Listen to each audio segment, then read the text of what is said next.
শ্বাসটা নিয়ে বুকের মধ্যে জমিয়ে রাখতে হবে, ফুসফুসে শ্বাস ধরে রাখার কৌশল।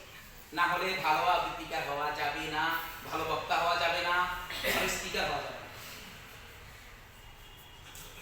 কথা বলার জন্য, শিল্পের জন্য শ্বাস অনেক বিশাল ব্যাপার। এবং সঠিকভাবে কুরআন তেলাওয়াতের জন্য ওইটা তো বিশাল কাজ। দেখুন, একটু বাঁকা হয়ে শ্বাস নিচ্ছি বেশি নেওয়ার জন্য।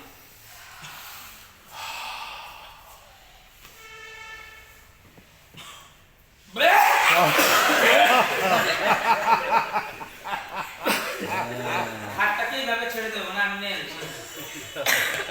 আবার মা রেডি, সবাই দাঁড়িয়ে শ্বাসটা নেব please. Try to be honest. আপনার নিজের স্বার্থে, আমার স্বার্থে নেই ভাই, আমি চলে যাব। একটা শ্বাসটা নেব, ধরে রাখবো,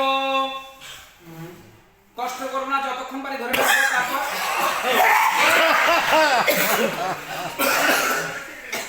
সিট ডাউন প্লিজ।